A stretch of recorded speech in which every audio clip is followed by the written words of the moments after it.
Hello hi friends, welcome back to my YouTube channel. ಸದಾ ಆರೋಗ್ಯವಾಗಿರಲು ಹಿರಿಯರ ಸಲಹೆಗಳು. ವಿಡಿಯೋವನ್ನು ಸ್ಕಿಪ್ ಮಾಡದೆ ಕೊನೆವರೆಗೆ ನೋಡಿ. ವಿಡಿಯೋ ಇಷ್ಟ ಆದರೆ ಲೈಕ್ ಮಾಡೋದನ್ನು ಮರಿಬೇಡಿ.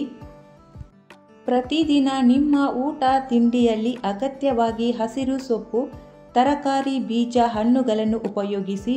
ಇವು ನಿಮ್ಮ ಆರೋಗ್ಯಕ್ಕೆ ಮುಖ್ಯವಾಗಿದೆ. ವೀಳ್ಯದೆಲೆಯ ಜೊತೆಯಲ್ಲಿ ತುಳಸಿ, ಕರಿಮೆಣಸು, ಒಣಶುಂಠಿ ಅರೆದು ಜೇನುತುಪ್ಪ ಹಾಕಿ ಒಂದೆರಡು ಬಾರಿ ಸೇವಿಸಿದರೆ ಕೆಮ್ಮು, ಶೀತ, ಕಫ ಕಡಿಮೆ ಆಗುತ್ತದೆ. ತೆಂಗಿನಕಾಯಿ ಹಾಲಿಗೆ ಅರಿಶಿನ ಬೆರೆಸಿ ಮುಖಕ್ಕೆ ಹಚ್ಚುತ್ತಾ ಬಂದರೆ ಕ್ರಮೇಣವಾಗಿ ಮುಖದಲ್ಲಿ ಸುಕ್ಕುಗಳು ಬರುವುದಿಲ್ಲ ಮತ್ತು ಮುಖವು ಕಾಂತಿಯುತವಾಗುತ್ತದೆ. ನೀರನ್ನು ಶುದ್ಧಿಗೊಳಿಸಲು 5 ರಿಂದ 6 ತುಳಸಿ ಎಲೆ ಹಾಕಿಡಿ. ದೇಹವು ವಿಶ್ರಾಂತಿ ಪಡೆಯಲು ಮತ್ತು ಚೇತರಿಸಿಕೊಳ್ಳಲು ಪ್ರತಿದಿನ ರಾತ್ರಿ 7 ರಿಂದ 9 ಗಂಟೆಗಳ ಗುಣಮಟ್ಟದ ನಿದ್ರೆ ಮಾಡುವುದನ್ನು ರೂಢಿಸಿಕೊಳ್ಳಿರಿ. ಶುಂಠಿ ಬೆರೆಸಿದ ಹಾಲಿಗೆ ತಣ್ಣಗಾದ ಮೇಲೆ ಜೇನುತುಪ್ಪ ಸೇರಿಸಿ ಕುಡಿಯುವುದರಿಂದ ಸಂಧಿವಾತ ಮತ್ತು ಬೆನ್ನು ನೋವಿನಿಂದ ಪರಿಹಾರ ಸಿಗುತ್ತದೆ. ರಾತ್ರಿ ಮಲಗುವ ಮುಂಚೆ 1 ಚಮಚ ಜೇನುತುಪ್ಪವನ್ನು ಬೆಚ್ಚಗಿನ ಹಾಲಿನಲ್ಲಿ ಬೆರೆಸಿ ಕುಡಿಯಿರಿ. ಇದು ಮನಸ್ಸನ್ನು ಶಾಂತಗೊಳಿಸಿ ಒಳ್ಳೆಯ ನಿದ್ರೆ ಒದಗಿಸುತ್ತದೆ. 1 ಲೋಟ ಬಿಸಿ ನೀರಿಗೆ 1 ಚಮಚ ಸೋಂಪನ್ನು ಸೇರಿಸಿ ಚೆನ್ನಾಗಿ ಕುದಿಸಿ ಆರಿದ ನಂತರ ಕುಡಿಯಬೇಕು. ಇದರಿಂದ ಹೊಟ್ಟೆ ಉಬ್ಬರ, ಅಜೀರ್ಣಗಳಿದ್ದರೆ ಕಡಿಮೆಯಾಗುತ್ತದೆ. ನಿತ್ಯ ಮಲಗುವಾಗ ಹದವಾದ ಬಿಸಿ ನೀರು ಕುಡಿಯುವುದು ಉತ್ತಮ. ಬಿಸಿ ನೀರಿಗೆ ಸ್ವಲ್ಪ ಏಲಕ್ಕಿ ಸೇರಿಸಿ ಕುಡಿಯುವುದರಿಂದ ದೇಹದ ಆಯಾಸ ದೂರವಾಗುತ್ತದೆ, ಚರ್ಮದ ಕಾಂತಿಯನ್ನು ಹೆಚ್ಚಿಸುತ್ತದೆ. ಹಣ್ಣನ್ನು ತಿಂದ ನಂತರ ನೀರನ್ನು ಕುಡಿಯಬಾರದು, ಯಾಕೆಂದರೆ ಹಣ್ಣುಗಳಲ್ಲಿ ಇರುವ ನೀರಿನ ಪ್ರಮಾಣ ಮತ್ತು ನಾವು ಹಣ್ಣು ತಿಂದ ಮೇಲೆ ಕುಡಿಯುವ ನೀರಿನ ಪ್ರಮಾಣ ಜೀರ್ಣಾಂಗ ವ್ಯವಸ್ಥೆಯನ್ನು ತೊಂದರೆಗೆ ಒಳಗಾಗುವಂತೆ ಮಾಡುತ್ತದೆ. ಇದು ಗ್ಯಾಸ್ಟ್ರಿಕ್ ಮತ್ತು ಆಸಿಡಿಟಿ ಹೆಚ್ಚು ಮಾಡುತ್ತದೆ. ಎಳ್ಳಿನ ಎಣ್ಣೆಯಲ್ಲಿ ತುಳಸಿ ಎಲೆ ಸೇರಿಸಿ ಸ್ವಲ್ಪ ಬಿಸಿ ಮಾಡಿ ತಲೆಗೆ ಮಸಾಜ್ ಮಾಡಿದರೆ ತಲೆನೋವು ಕಡಿಮೆ ಆಗುತ್ತದೆ. 1 ಲೋಟ ನೀರಿಗೆ ಮೆಂತ್ಯವನ್ನು ಸೇರಿಸಿ ಕುದಿಸಿ ಈ ನೀರನ್ನು ಬೆಳಿಗ್ಗೆ ಖಾಲಿ ಹೊಟ್ಟೆಯಲ್ಲಿ ಕುಡಿಯಬೇಕು. ಆಸಿಡಿಟಿ, ಗ್ಯಾಸ್ನಿಂದ ಹೊಟ್ಟೆ ನೋವು ಬರುತ್ತಿದ್ದರೆ ಕಡಿಮೆ ಆಗುತ್ತದೆ. ಊಟ ಆದ ತಕ್ಷಣ ಶ್ರಮದಾಯಕ ಕೆಲಸ ಹಾಗೂ ನಿದ್ದೆ ಮಾಡಬಾರದು.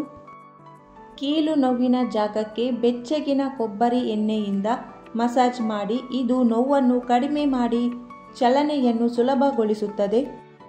ಗಂಟಲು ಸೋಂಕಿಗೆ ಉಪ್ಪು ನೀರು. 1 ಗ್ಲಾಸ್ ಬೆಚ್ಚಗಿನ ನೀರಿಗೆ 1 ಚಮಚ ಉಪ್ಪನ್ನು ಸೇರಿಸಿ ಗಂಟಲು ಗರ್ಗಲ್ ಮಾಡಿ. ಇದು ಸೋಂಕನ್ನು ತಡೆಗಟ್ಟುತ್ತದೆ. ಜೇನುತುಪ್ಪವನ್ನು ಗಾಯದ ಕಲೆಗಳ ಮೇಲೆ ಹಚ್ಚುತ್ತಿದ್ದರೆ ಕಲೆಗಳು ಮಾಯವಾಗುವುದು. ಅಡುಗೆ ಉಪ್ಪನ್ನು ತೆಂಗಿನ ಎಣ್ಣೆಯಲ್ಲಿ ಕುದಿಸಿ ಊತ ಮತ್ತು ನೋವಿರುವ ಜಾಗಕ್ಕೆ ಹಚ್ಚಿ ಮಾಲಿಶ್ ಮಾಡಿ. ಬಿಸಿ ನೀರಿನಿಂದ ಸ್ನಾನ ಮಾಡಿದರೆ ಬಹಳ ಉಪಯೋಗವಿದೆ. ಬಿಳಿ ಎಳ್ಳನ್ನು ನೀರಿನೊಂದಿಗೆ ರುಬ್ಬಿ ಬೆಲ್ಲದೊಂದಿಗೆ ಸೇರಿಸಿ ಪಾನಕವನ್ನು ಮಾಡಿ ಕುಡಿದರೆ ದೇಹ ಬಹುಬೇಗನೆ ತಂಪಾಗುತ್ತದೆ, ದೇಹಕ್ಕೆ ಶಕ್ತಿ ಬರುತ್ತದೆ. ಅಜ್ವೈನ್ ವೀಳ್ಯದೆಲೆಯಲ್ಲಿಟ್ಟು ಸೇವಿಸಿದರೆ ಗಂಟಲು ನೋವು, ಕಫ ಕಡಿಮೆಯಾಗುತ್ತದೆ. ಕೆಮ್ಮಿಗೆ ಶುಂಠಿ ಜೇನುತುಪ್ಪ. 1 ಚಿಕ್ಕ ಶುಂಠಿಯ ತುಂಡನ್ನು 1 ಕಪ್ ಬಿಸಿ ನೀರಿನಲ್ಲಿ ಕುದಿಸಿ ಸ್ವಲ್ಪ ಜೇನುತುಪ್ಪ ಸೇರಿಸಿ ಕುಡಿಯಿರಿ. ಇದು ಕೆಮ್ಮು ಮತ್ತು ಗಂಟಲಿನ ಕಿರಿಕಿರಿಯನ್ನು ಶಮನಗೊಳಿಸುತ್ತದೆ. ಶೀತಕ್ಕೆ ತುಳಸಿ ಕಷಾಯ. 5 ರಿಂದ 6 ತುಳಸಿ ಎಲೆಗಳನ್ನು ನೀರಿನಲ್ಲಿ ಕುದಿಸಿ 1 ಚಿಟಿಕೆ ಕರಿಮೆಣಸು ಮತ್ತು ಜೇನುತುಪ್ಪ ಸೇರಿಸಿ ಬೆಳಿಗ್ಗೆ ಕುಡಿಯಿರಿ. ಇದು ಶೀತವನ್ನು ತ್ವರಿತವಾಗಿ ಗುಣಪಡಿಸುತ್ತದೆ. ರಕ್ತಹೀನತೆ ಇರುವವರಿಗೆ ಬೆಲ್ಲ ಸೇವನೆ ಅತ್ಯುತ್ತಮ. ಇದರಲ್ಲಿ ಕಬ್ಬಿಣದಂಶ ಅಧಿಕವಾಗಿದೆ. ಈರುಳ್ಳಿ ಜೊತೆಗೆ ಬೆಲ್ಲವನ್ನು ಸುಟ್ಟು ತಿನ್ನುವುದರಿಂದ ಗಂಟಲು ಕೆರೆತ, ಕೆಮ್ಮು ನಿವಾರಣೆಯಾಗುತ್ತದೆ. ರಕ್ತ ಶುದ್ಧೀಕರಣಕ್ಕೆ ಬೆಲ್ಲ. ಊಟದ ನಂತರ ಸ್ವಲ್ಪ ಬೆಲ್ಲ ತಿನ್ನಿರಿ. ಇದು ರಕ್ತವನ್ನು ಶುದ್ಧಗೊಳಿಸುತ್ತದೆ ಮತ್ತು ಹೊಟ್ಟೆಯನ್ನು ತಂಪಾಗಿಡುತ್ತದೆ. 5 ರಿಂದ 6 ಒಣ ದ್ರಾಕ್ಷಿಗಳನ್ನು 1 ಕಪ್ ಹಾಲಿನಲ್ಲಿ ಕುದಿಸಿ ಕುಡಿಯಿರಿ. ಇದು ರೋಗ ನಿರೋಧಕ ಶಕ್ತಿಯನ್ನು ಬಲಪಡಿಸುತ್ತದೆ. ಮುಖದ ಚರ್ಮದ ಮೇಲೆ ಸೌತೆಕಾಯಿ ತಿಕ್ಕಿದರೆ ಮುಖ ಕಾಂತಿಯುಕ್ತವಾಗುತ್ತದೆ. ಬೆನ್ನು ಅಥವಾ ಸೊಂಟ ನೋವಿದ್ದರೆ ತಲೆದಿಂಬು ಇಲ್ಲದೆ ಸಮತಟ್ಟಾದ ನೆಲದಲ್ಲಿ ಮಲಗುವುದರಿಂದ ಬೆನ್ನೆಲುಬಿಗೆ ವಿಶ್ರಾಂತಿ ಸಿಗುತ್ತದೆ.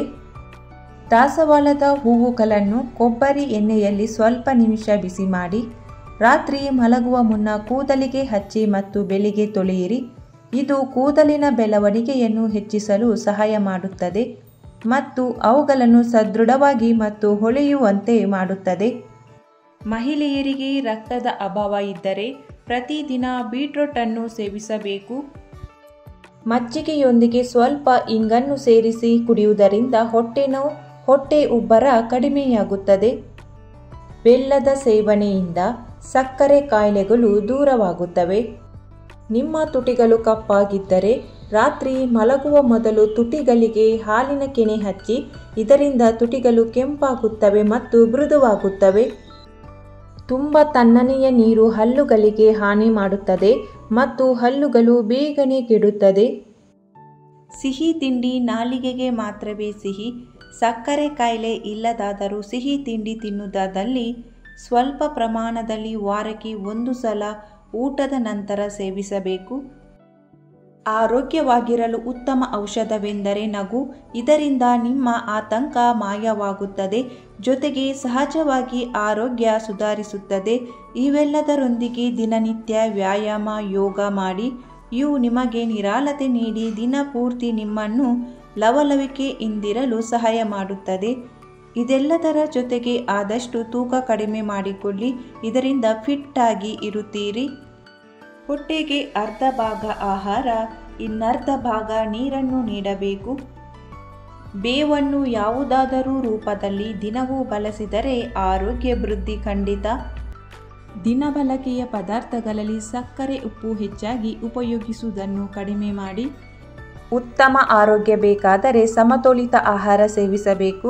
ನಿಮ್ಮ ಆಹಾರದಲ್ಲಿ ವಿವಿಧ ಹಣ್ಣುಗಳು, ತರಕಾರಿಗಳು, ಧಾನ್ಯಗಳು, ಪ್ರೋಟೀನ್ ಸೇರಿಸಿಕೊಳ್ಳಬೇಕು. ಸಕ್ಕರೆ ತಿಂಡಿಗಳು ಮತ್ತು ಅತಿಯಾದ ಉಪ್ಪು ಸೇವನೆಯನ್ನು ಕಡಿಮೆ ಮಾಡಬೇಕು. ರಾತ್ರಿ ಸಮಯದಲ್ಲಿ ನಿದ್ದೆ ಮಾಡಲು ನಿದ್ದೆ ಬರುವವರೆಗೆ ಕಾಯಬೇಡಿ. ಇದರಿಂದ ನಿಮ್ಮ ನಿದ್ದೆಗೆ ಅಡೆತಡೆ ಆಗುವುದರ ಜೊತೆಗೆ 8 ಗಂಟೆ ಸರಿಯಾಗಿ ನಿದ್ರೆ ಮಾಡಲು ಸಾಧ್ಯವಾಗುವುದಿಲ್ಲ. ನಿದ್ರೆ ಸರಿಯಾಗಿ ಆಗದಿದ್ದಲ್ಲಿ ಆರೋಗ್ಯ ಕೆಡುತ್ತದೆ.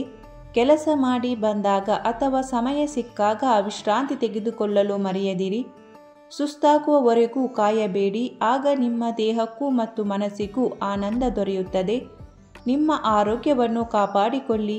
ಆರೋಗ್ಯವೇ ಭಾಗ್ಯ. ಮೆಂತ್ಯ ಬೀಜಗಳನ್ನು ರಾತ್ರಿ ಇಡೀ ನೆನೆಸಿಡಿ. ಬೆಳಿಗ್ಗೆ ಅದನ್ನು ಪುಡಿ ಮಾಡಿ ಪೇಸ್ಟ್ ಮಾಡಿ. ಇದನ್ನು ತಲೆಗೆ ಹಚ್ಚುವುದರಿಂದ ಕೂದಲು ಬಲಗೊಳ್ಳುತ್ತದೆ ಮತ್ತು ಕೂದಲಿನ ಉದ್ದವು ಹೆಚ್ಚಾಗುತ್ತದೆ. ಯಾವುದೇ ರೀತಿಯ ಹಣ್ಣಿನ ರಸವನ್ನು ಅಥವಾ ಜ್ಯೂಸನ್ನು ಜಾಸ್ತಿ ಹೊತ್ತು ಇಡಬಾರದು. ಇದರಿಂದ ಅದು ಕಹಿಯಾಗುತ್ತದೆ ಮತ್ತು ಆರೋಗ್ಯಕ್ಕೆ ಮಾರಕವಾಗುತ್ತದೆ. ಸದಾ ಆರೋಗ್ಯವಾಗಿರಬೇಕು ಅನ್ನೋದು ಬಹುತೇಕರ ಕನಸು. ಆದರೆ ಬದಲಾದ ಜೀವನ ಶೈಲಿ ಮತ್ತು ಆಹಾರ ಪದ್ಧತಿಯಿಂದ ಇಂದು ಹಲವಾರು ಆರೋಗ್ಯ ಸಮಸ್ಯೆಗಳು ಕಾಣಿಸಿಕೊಳ್ಳುತ್ತಿವೆ. ಉತ್ತಮ ಆರೋಗ್ಯ ಬೇಕೆಂದರೆ ಸಮತೋಲಿತ ಆಹಾರ ಸೇವಿಸಬೇಕು, ಚೆನ್ನಾಗಿ ನಿದ್ರೆ ಮಾಡಬೇಕು, ಪ್ರತಿದಿನ ವ್ಯಾಯಾಮ ಮಾಡಬೇಕು. ರಾತ್ರಿ ಮಲಗುವ ಮೊದಲು ಹಾಲಿನಲ್ಲಿ ಬೆಲ್ಲವನ್ನು ಬೆರೆಸಿ ಕುಡಿಯುವುದರಿಂದ ಉತ್ತಮ ನಿದ್ರೆ ನಿಮ್ಮದಾಗುತ್ತದೆ.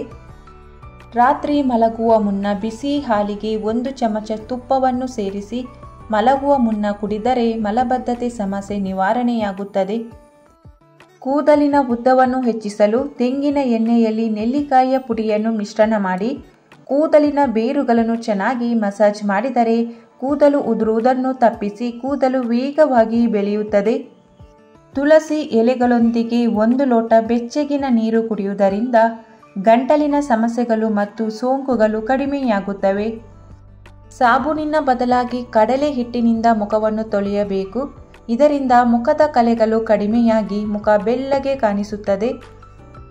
ಮುಖದಿಂದ ಮೊಡವೆ ಮತ್ತು ಕಪ್ಪು ಕಲೆಗಳು ಕಡಿಮೆಯಾಗಬೇಕಾದರೆ ವಾರಕ್ಕೆ 2 ರಿಂದ 3 ಸಲ ಖಾಲಿ ಹೊಟ್ಟೆಯಲ್ಲಿ ಹಾಗಲಕಾಯಿ ಜ್ಯೂಸನ್ನು ಕುಡಿಯಬೇಕು. ತಲೆನೋವು ಅಥವಾ ಮೈಗ್ರೇನ್ ಸಂದರ್ಭದಲ್ಲಿ ನೀರಿಗೆ ಜೀರಿಗೆ ಮತ್ತು ಬೆಲ್ಲವನ್ನು ಸೇರಿಸಿ ಕುಡಿಯಬೇಕು. ದ್ರಾಕ್ಷಿ ಹಣ್ಣು ತಿನ್ನಬೇಕು. ದ್ರಾಕ್ಷಿ ರಸವನ್ನು ನೀರಿಗೆ ಸೇರಿಸಿ ಕುಡಿದರೂ ತಲೆನೋವು ಕಡಿಮೆ ಆಗುತ್ತದೆ. ಕೂದಲನ್ನು ಕಪ್ಪಾಗಿಸಲು ತೆಂಗಿನ ಎಣ್ಣೆಯಲ್ಲಿ ಕರಿಬೇವಿನ ಎಲೆಗಳನ್ನು ಹಾಕಿ 5 ರಿಂದ 6 ನಿಮಿಷ ಕುದಿಸಿ ತಣ್ಣಗಾಗಲು ಬಿಡಿ. ಇದನ್ನು ವಾರದಲ್ಲಿ 2 ಸಲ ಕೂದಲಿನ ಬುಡಕ್ಕೆ ಹಚ್ಚಿ ಮಸಾಜ್ ಮಾಡಿ ಬಿಳಿ ಕೂದಲು ಕಪ್ಪಾಗುತ್ತದೆ. ಈ ಮಾಹಿತಿಯು ನಿಮಗೆ ಇಷ್ಟವಾಗಿದ್ದರೆ ವಿಡಿಯೋಕ್ಕೊಂದು ಲೈಕ್ ಮಾಡಿ, ವಿಡಿಯೋವನ್ನು ಶೇರ್ ಮಾಡಿ. ಚಾನಲನ್ನು ಸಬ್ಸ್ಕ್ರೈಬ್ ಮಾಡದೆ ಹೊಸಬರು ವಿಡಿಯೋ ನೋಡ್ತಾ ಇದ್ದರೆ ಚಾನಲನ್ನು ಸಬ್ಸ್ಕ್ರೈಬ್ ಮಾಡಿ. Thank you for watching.